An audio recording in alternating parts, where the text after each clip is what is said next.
Okay, so Scoliosis pictures before and after Theraflex by Damien Manns. Okay, now this is a picture of me I'm going to be using as a before photograph, but actually it's after several treatments, quite a lot of treatments of Theraflex. My spine used to disappear here behind my right rib cage, and Theraflex over the several treatments has, I think it took about 8 treatments before it reappeared, and then it pushed it a bit more and more and more till it got to about this point, which I think is about 30 degrees if you kind of measure it by these little lines I've drawn parallel to where you can see the back going, or if you draw it sort of from where the back is and then go generally towards the head instead of sort of parallel. I think there's a little bit of a twist there at the top as well, but this is like the main curve. Then I think that'll be to like 20 degrees. So 20 degrees if you take it from the middle, or 30 degrees if you take it from sort of parallel to the thing. Anyway, it kind of got stuck there a bit. So what I did is I bought an inversion table, and as an experiment, and I did feel it really helped to loosen the kind of underneath the rib cage around here, and really start to give some sort of flexibility and movement. And so after doing a few days of that, I've had the inversion table for a week or so. I had one session of Theraflex a couple of days ago, and the results are this. The curve has dropped down 10 degrees, so it's now 20 degrees if you take it on a parallel, or it's down to 10 degrees if you take this point straight up to the skull, which may or may not be legitimate. Depends how they count it in the hospital. Okay, there's a before photograph showing the 30-degree curve, and there's an after photograph.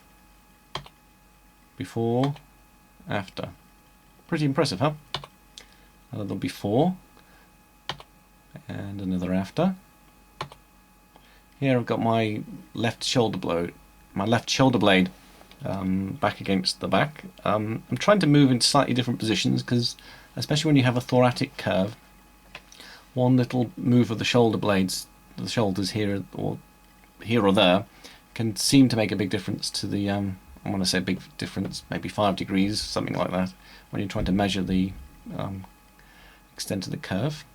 But just have a look at the lower back, not the spine, the actual back here. It's a little bit sort of collapsed. This is the back afterwards, with the shoulder blades trying to push back, and you can see this. Not only is the curve a lot smaller, but there's an awful lot more structure. If you understand what structure means, what I mean by structure, here as well. And there's a before, and there's an after. There's another after.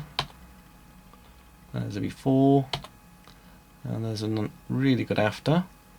So in the back looking very relaxed, strong, healthy. There's a before, again with the left shoulder blade, looking about 30 degrees there, and they're actually looking like about 10 degrees to, I don't know, it's not far off 0 really. Again, a before and an after. And as you can see, there's loads more structure in the back. The rib cage is here a lot more even, and living in this body, it feels a huge improvement as well. It feels a lot more balanced and less sort of, little, not strains, ouch strains, but less general tension in the body, which you get so used to, you don't know you have until it sort of goes. There's a before, and there's an after. Here I'm pushing my rib cage out on the back to kind of show, what's left of the curve and the hump, as it were. There's another before, and there's another before, and another before, and there's an after. Again a before, and an after, and okay, that's it. The website is, no, not the website, the Facebook group is Scoliosis Cures and Pain Relief. where I'm showing lots of this stuff. Thank you very much.